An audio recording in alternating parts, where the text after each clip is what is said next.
What's up, boys? Welcome to the Tim and Not Gugabe podcast. This is your host, Tim. Gugabe is really hard to get a hold of now because he has a baby. So understandable, even though it's frustrating at times because I try to get on here at like the scheduled time, but it's tough. It's not his fault. Um, but we got Gambus here. Gambus is in his pad in Florida, just chilling. How you doing, man? Thanks for joining on such short notice, too. Yeah, I'm good. Hope you're doing well also, and looking forward to the fights this weekend. Yeah, and I just created this stream, so we probably won't have a ton of viewers. They'll probably trickle in as like the show's going. But we'll yeah, I'm pumped for. I actually think this is a pretty good card. Like there's some like decent fights overall. We'll quickly recap the last event and then we'll just go 304. We'll talk main card. If you have any other fights you want to talk about or anything like you want to talk about Gambus, we can do that too. But we won't keep anyone for too long. But how'd you do last week on the Jandaroba Lemos card?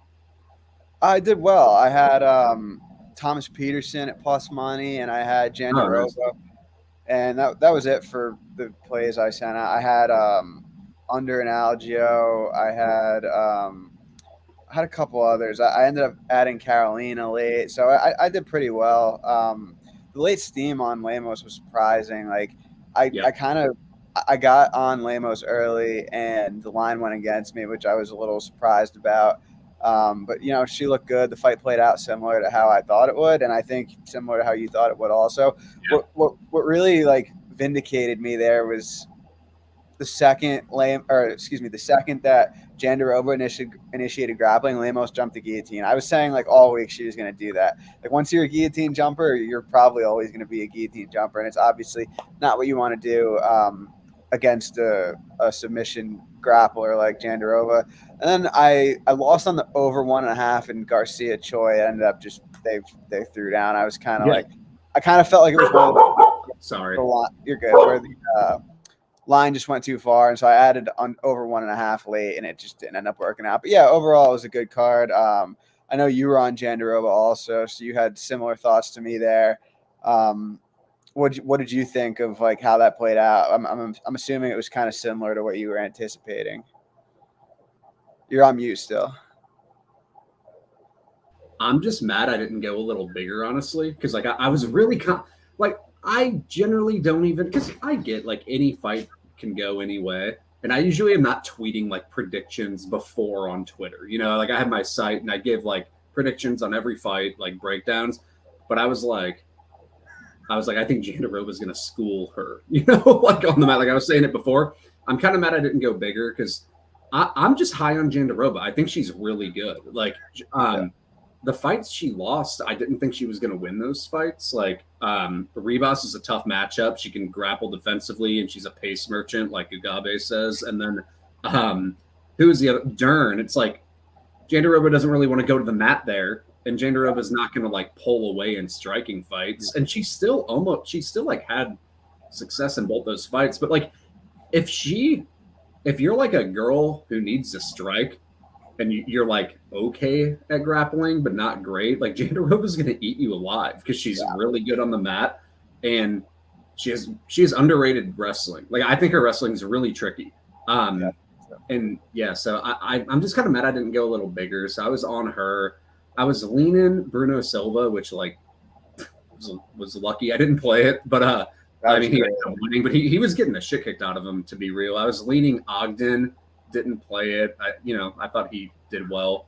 And then I played a little Algio too, and he just kind of looked – it kind of reminded me of like an Andrea Lee decline where he just doesn't look like he's like really there anymore, His durability's kind of like gone, and he just doesn't – he looked tired too. Like, his pace was always like his like thing, pace and durability, and that kind of seems like it's left him a little bit. But he still won the first round, but he kind of looked weird. That was a high variance fight though. Like they're like spinning elbows and shit going on, like whatever. I got him at a good line though. I got him minus 150. He closed minus 240. I'm not saying it should have been minus 240, but at least I beat the line, but didn't work out there. But yeah, I like Jandaroba there, but yeah, there's some fun fights overall, but let's talk 304. Let's just start with the main event. We'll go right down through. through the main card, and we can talk about anything else. Leon Edwards and Bilal Muhammad. I don't even know what the line is right now. I'm guessing. -250. Yeah, I figured it was something around there.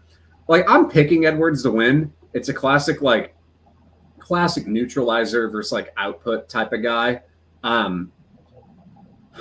Both these guys are good fighters, but they're kind of boring in their own ways, but like they're still good, I picked Edwards the first time. I'm going to pick him again. I still get nervous with him just because he doesn't land enough. And I really do believe someone can gas pedal him.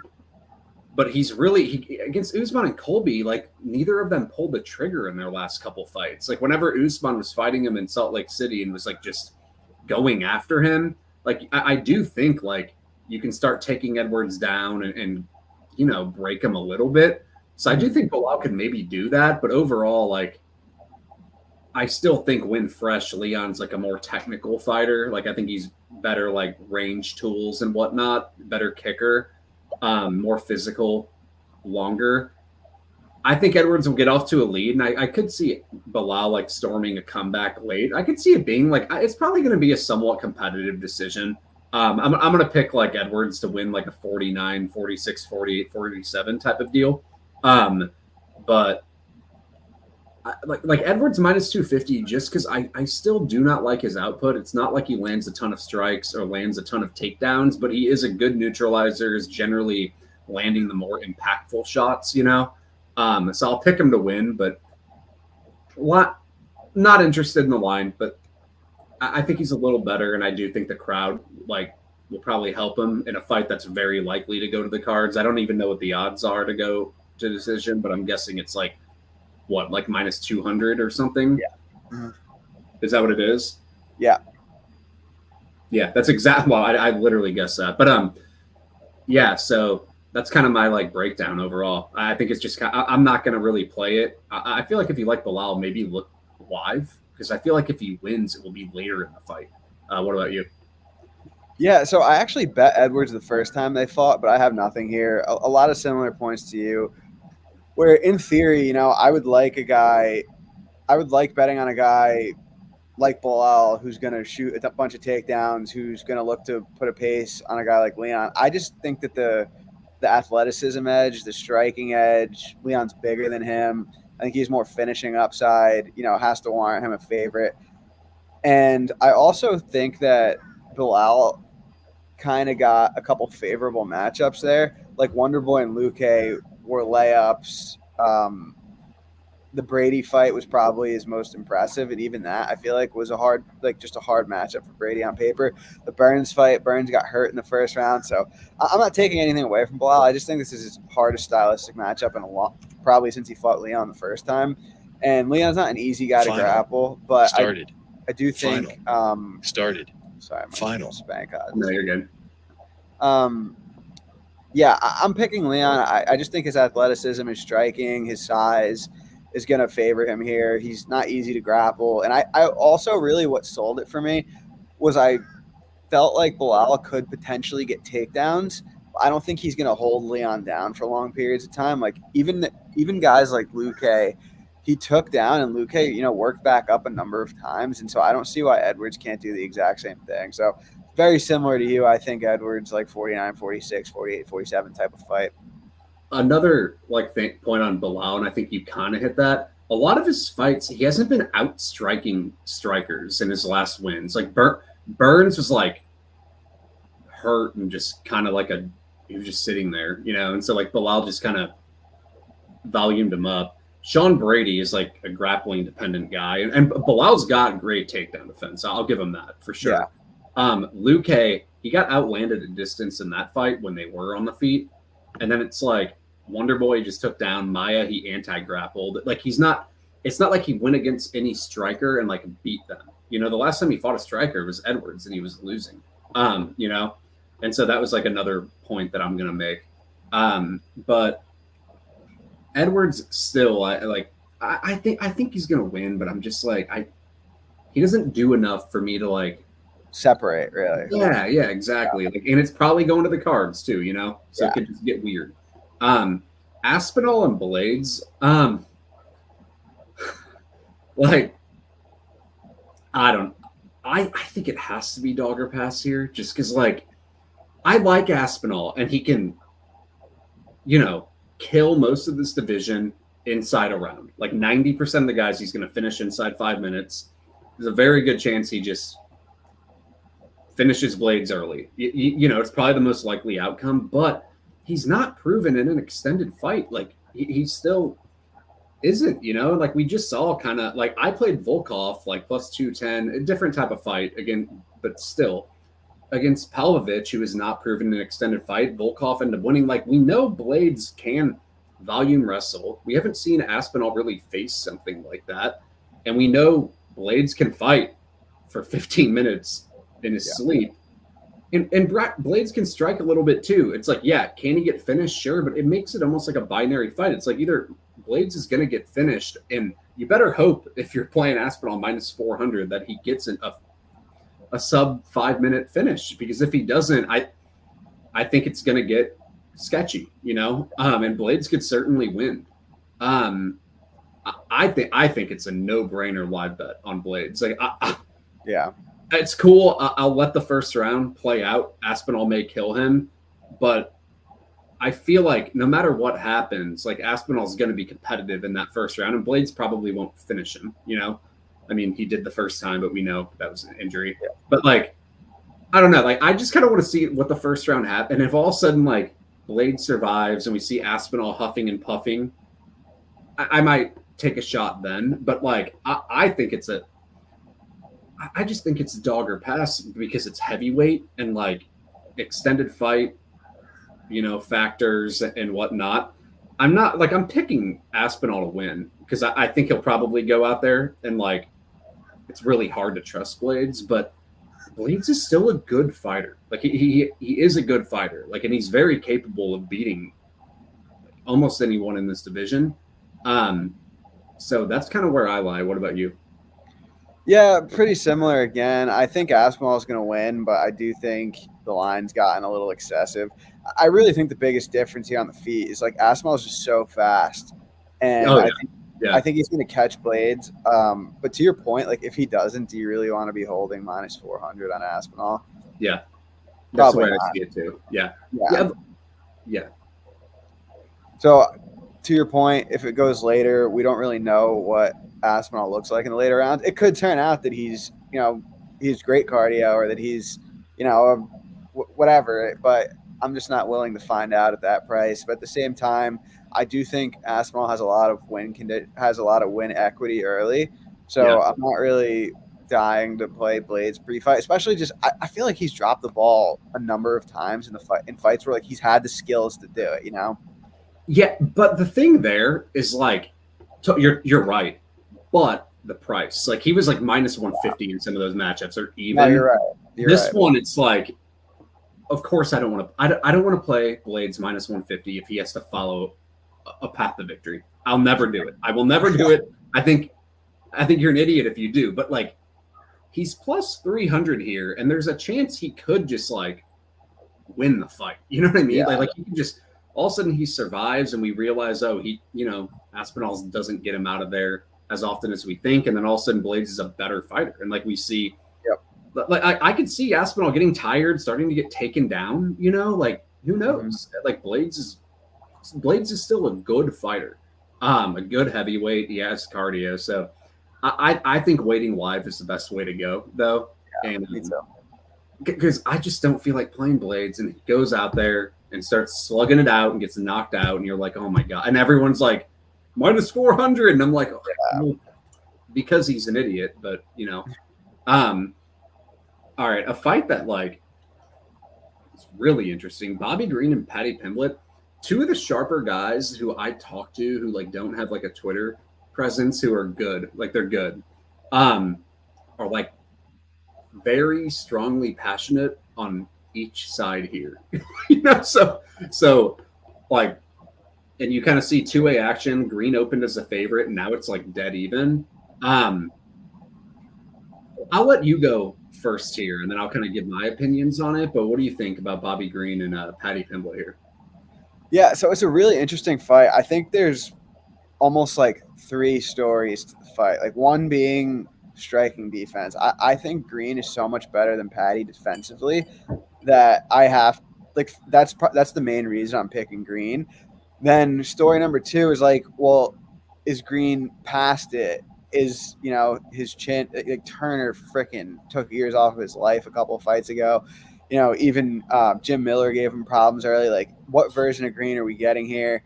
Then you have obviously like all the hype around Patty. It's kind of made it impossible for him to live. Like, I don't, I'm sure you'll feel the same way as me, but like I've evaluated Patty's skills for long enough to know that he's not as good as the hype he's getting.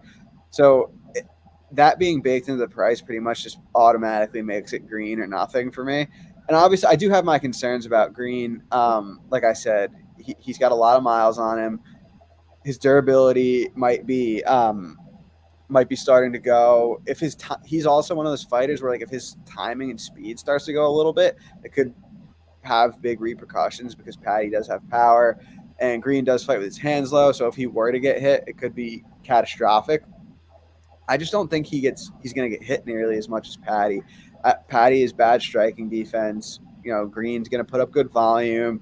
Then there's the question, the last, story inside a story, is Patty going to have any grappling success here? Where I don't think Patty is a good wrestler, but I do think he's a capable grappler. And if he does get on top of Green, he could cause issues. I just tend to think he's not going to, like, I don't project him for more than like a takedown here. I'm curious what you think about that because Green's only been taken down once in his last 9 fights, and it's against Islam Makhachev. But at the same time, he's fought a lot of strikers recently, so yeah. I kind of get the case for like saying Patty has some grappling equity. I just don't think that's like that should be the main focus or talking point of the fight. Yeah, like I think he has mild grappling equity. Like if they are fighting one time, I'll project it not to happen. But if they fight 10 times, like it could happen in a couple fights. So I think like there's like a little bit of a chance for it to happen. Yeah, somewhere here. I think it's going to be like I project him for about a takedown, maybe. Like maybe he gets one, and that's really it.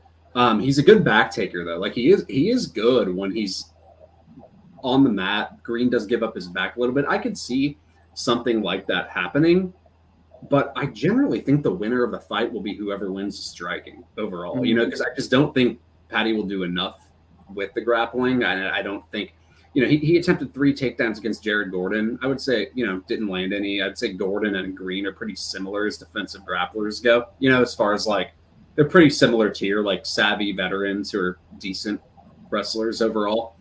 I think it's going to play on the feet. And like, I'm picking Green personally, just because like, he's been one of my boys and I've targeted him like perfectly. Like I know when generally not to play him and I've known when. I'm going to pick him to win here, but I am a little nervous just because like it's in England and it's probably going to a decision. Like if Green wins, he probably has to win by decision. Like I doubt he finishes Patty. Patty's very tough. I'll give him that. Like he's very, very tough. He's just so like liable defensively though, where I'm like, yes, and his durability does seem good, but if you're getting hit that many times, like you never know. Green can land some shots too. Like he's got a little more power than I think he gives credit for, but like I still think if he wins this fight, it's gonna be by decision like 80% of the time or more, But I think it's gonna play on the feet and just like the age with Green for sure. So like maybe he just ends up not looking as good, but I don't know. He's generally like when fights play out for 15 minutes, he outlanded Jim Miller 186.57, like he lands 6.45 significant strikes per minute, absorbs 3.75. And it's like Patty, the only striker he really fought for 3 rounds was Jared Gordon. He outlanded 63.60. It's like, it's like he landed 60 strikes against an okay striker. Like Gordon's a fine striker, but I would put Green a little above that. And, so yeah, like I think he'll probably put on the feet. It'll probably be competitive, but I'm gonna lean Green. Like this guy has landed over 100 significant strikes like so many times. Like I just like that consistency overall, and I think he's more proven on the feet. So I'm gonna pick him, but like I still think Patty swings. He could land something here. I still think he can fight competitively on the feet and maybe get a takedown. The crowd will be going crazy. So I think that could result in a close fight. Mm-hmm. But I don't know. I think generally it'll play out on the feet. It'll probably extend. And in that type of fight, I'm going to pick green, like I don't think I'm going to play it though or anything, but yeah, I think Patty decision at plus 270 is like pretty nice, like overall. Not even that I'm picking that to happen. I'm just saying, like, I kind of think it's going to extend and be a competitive fight. It's in England. Like, we've seen Patty win a bullshit decision before. We have. That's something that caught my eye. Christian Leroy Duncan and Gregory Rodriguez. It's another fight. Like, Rodriguez, like, probably has more paths to victory, but I just have a feeling it's going to play out on the feet. And I picked Rodriguez to just knock him out for that reason. Like, I don't know. But Rodriguez, or I picked Duncan to knock out Rodriguez for that reason. But I feel like Rodriguez is a good fighter, though. Like, he's capable of winning anywhere, but he's kind of an idiot, but he's skilled. Duncan, I like him fight on the where feet he just, like, generally. But what do you think here overall?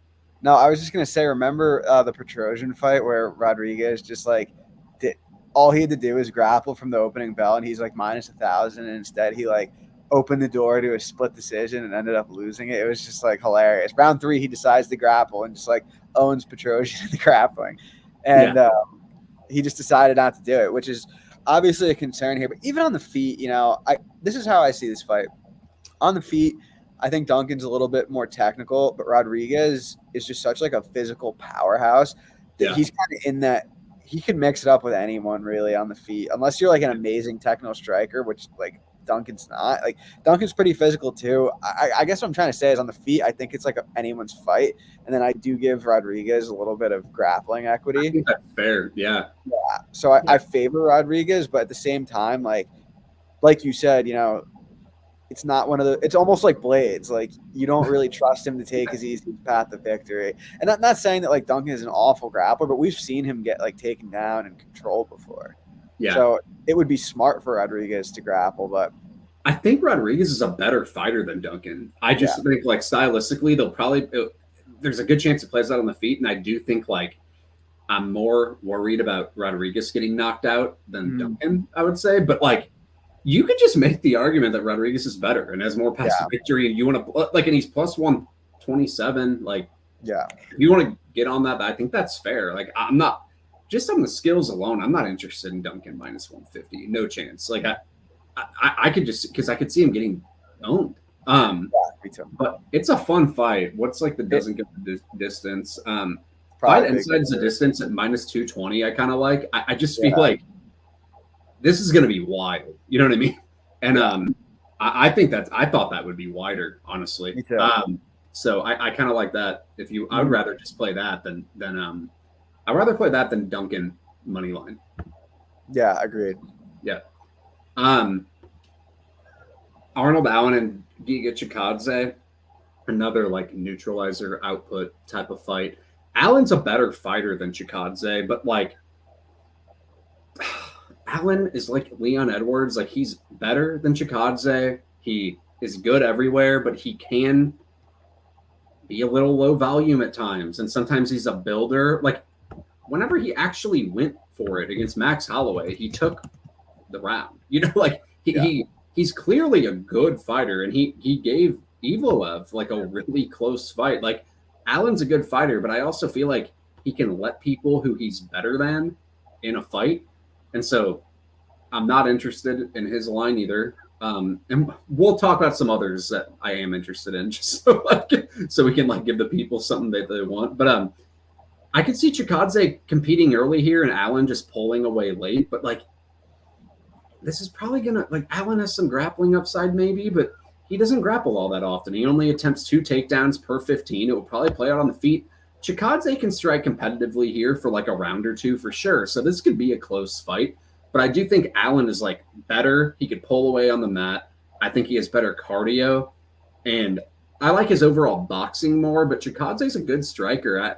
I kind of just feel like it's going to be like a pretty close 15-minute kickboxing match. So what do you think? Yeah, I agree with everything you said. The only thing I'll add is I think Chikadze really doesn't like pressure. And so I think if Arnold kind of puts If he pressure on him decides here. to. Yeah. If he decides to, yeah, could cause huge issues for Giga. And like you said, Yeah. if anyone has grappling success, it's going to be Allen. I trust Allen's cardio more, so I think him as a decent sized favorite makes sense. But I'm not looking to play minus 250 on him when he potentially could make the fight closer than it has to be. And I agree with Isaiah here. It's like Allen probably does have to proactively wrestle to cover his price. Like even if he pressures on the feet, I don't know if he'll cover in a 15-minute kickboxing fight. And I don't really trust Allen to just go out there and grapple. So I agree overall. Yeah, it could easily put out like the Emmers fight where Emmers like struck competitively for 2 rounds, probably should have won the decision, and then all of a sudden he dominated round 3, and then he lost like a split 28. He like realized, oh, I could have dominated the whole fight. Yeah.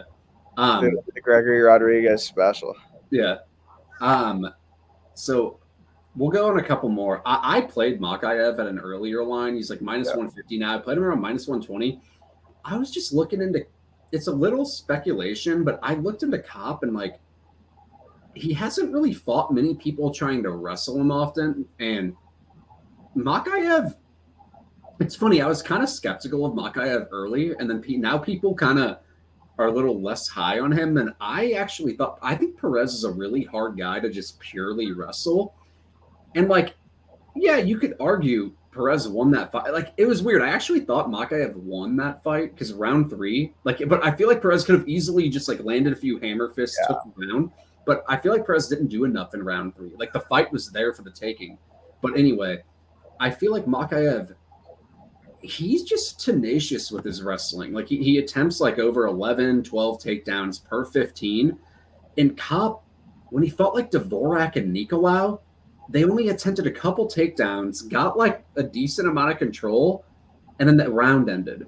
And then I was like looking, and I'm like, he has to face the best wrestler he's fought, and probably in that guy's like home country, and probably deal with 10 to 15 takedown attempts. Give me the wrestler all day, like in that situation. I just wrestling wins fights, and I feel like Mokaev is like the anti-Blaydes. Like, he's just gonna be shooting a takedown within 20 seconds, and he's gonna be shooting in the last 20 seconds. And I'm just gonna pick.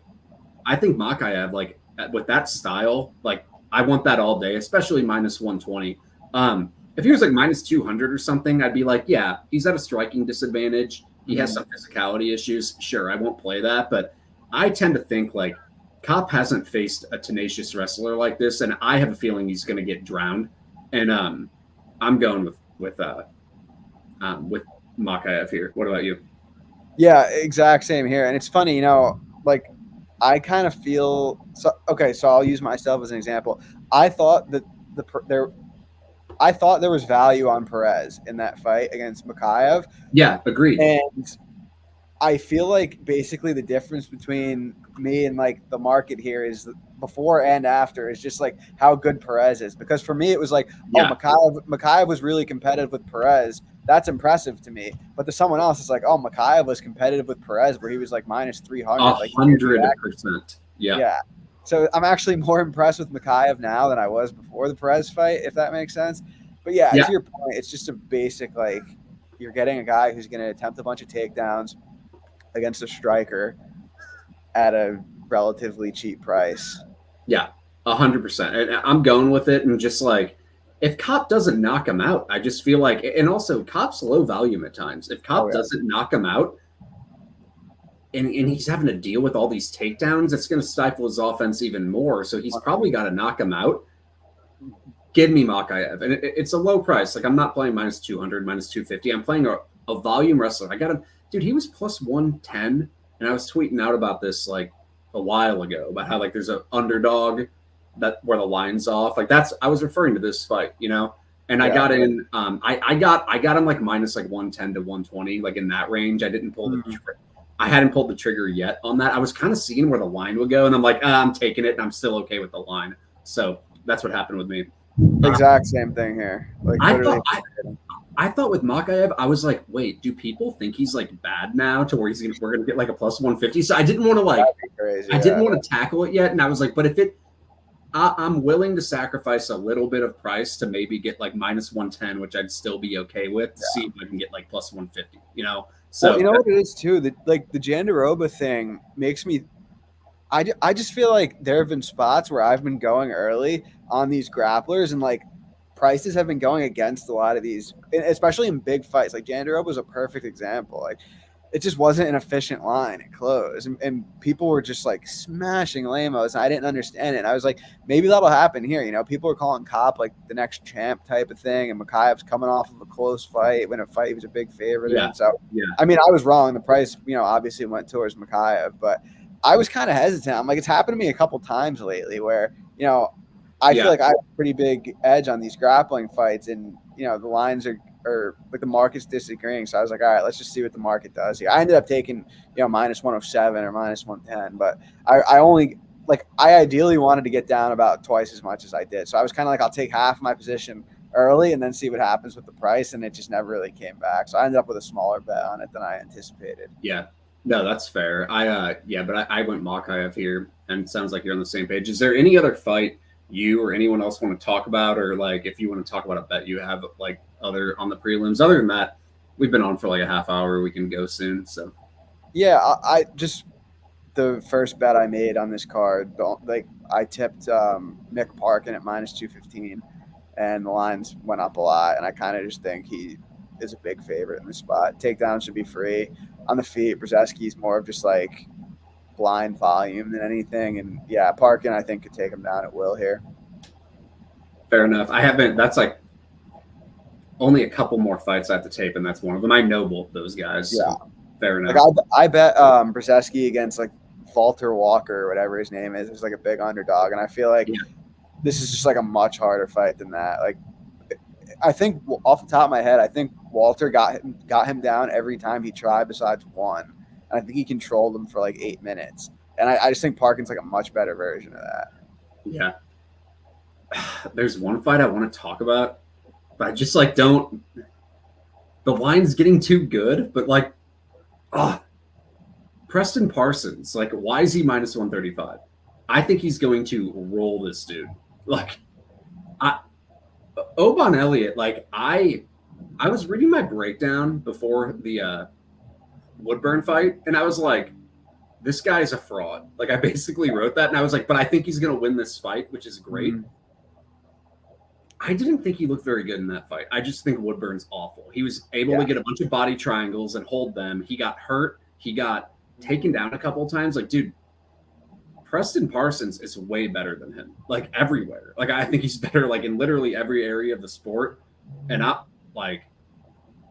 think this is a no-brainer. Like, I'm shocked at the line. Like, I think Parsons is like an actual pretty good UFC fighter, where Elliott, I've seen him hurt. I've seen him taken down and mounted in multiple fights. He just fought an absolute bum, and I thought he didn't look very good. Like, imagine what Parsons would do to Val Woodburn. He'd take him down and destroy him, and he would get him out of there. Like, Preston Parsons, like, kind of walked. And I don't know. I also feel like he's underrated. Like, I liked him at even versus Semmelsberger. I did too. He landed 7 takedowns. Like, he can strike a little. Like, where is Elliott better? Like, he's got him covered everywhere, in my opinion. And Trevin Giles is like a pretty decent fighter if you don't just knock him out, And like, I thought Parsons won for that fight. Parsons beat Elder 75-27 in significant strikes. So landed 4 takedowns, lands 3 takedowns on Giles, 7 takedowns on Semmelsberger.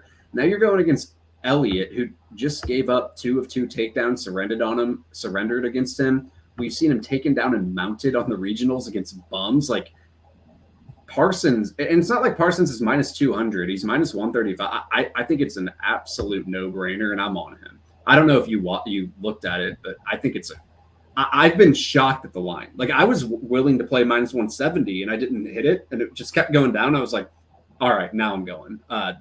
Did you tape it at all? Yeah, so this is good because I feel like we've agreed on literally everything this fight. And I'm not saying that Elliott's going to win. I just don't think it's like as much of a no-brainer. So really? I went into tape thinking the exact same thing as you. I was like, this Elliott guy's like fought no one. And I looked, and I almost feel like Semmelsberger was like I bet Parsons against Semmelsberger. And I felt like it was a really good stylistic matchup for him. a couple of things that concern me about Parsons. I don't think his top control is very good, and I'm concerned about his striking defense on the feet. I'm not saying that I'm not saying he's not going to take Elliott down or that he can't hold Elliott down.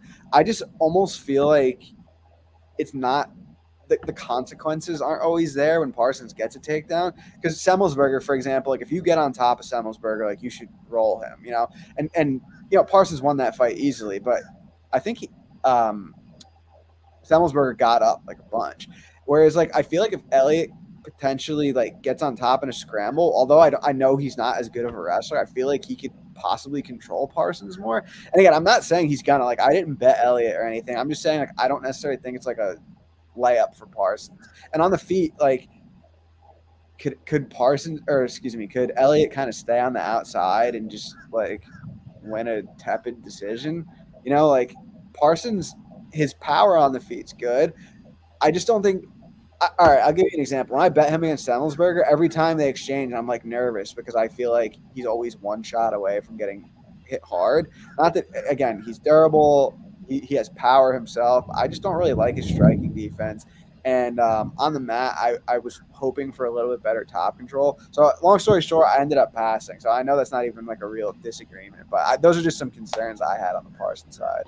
Fair enough. One thing I do want to point out, though, and I think you'll agree with this, like the quality of competition difference here is it's night and day. Yeah, like, and so we have seen this play out so many times. Like, I don't know if I would take Elliott against anyone Parsons has fought in the UFC. I don't know if I would. Daniel Rodriguez, give me D-Rod. I wouldn't take Parsons over Giles. I don't. Evan Elder, Elder came in short notice, is smaller. That's kind of different, but like skill wise, Elder might be better. But then Semmelsberger, that would probably be just a war. You know what I mean? Like Semmelsberger could win that fight. Where like, what would Preston Parsons do to Val Woodward and Kape Brito? You know what I mean? Like, yeah. So that's something I wanted to point out. So like Parsons, sure. I think I just have a feeling, Andrew, that's going to play out. Like I have a feeling all of a sudden we're going to see Parsons pull away just because he's been fighting. This is the easiest fighter in the UFC, in my opinion. Like, and I think you can legitimately make the case with that. Like those four guys I mentioned, I think you could favor all of them over Elliott. And, maybe Elliott could pick a win against one of them. Yeah. I don't know. But, like, I wouldn't be surprised if all four beat him, And so, yeah, give me Parsons. And Parsons dominated some of those fights, like against Semmelsberger and whatnot. So that's where I'm going. But that's all I got. You good to go? Do you have anything else you want to talk about? No, that's it. I'm just on parking early, and I played a little Mokaev early. That's really it for me so far. I kind of think what else am I looking at? I think some of the underdogs are a little bit wide. Like I kind of feel like the Rodriguez fight is more like a pick 'em than Duncan minus 150. That's really it. Not a big card for me. Cool. All right, man. Well, I will. Thanks for jumping on here. Yeah, for sure. Thanks for having me. Hopefully, Gugabe is doing well, and I'm sure we'll have you again on like a big card coming up. But hopefully, all your bets cash, and I'll be tweeting at you if Parsons gets a W. Be talking. Oh yeah, for sure. I know you didn't pick, but just some friendly banter. So I'll just victory lap it either way. If he loses, that's the way to go. Yeah, I'll just say you were right. There's a lot of people who do that. So yeah, for sure. All right, I'll see you, man. All right, take care, bro. Talk to you soon.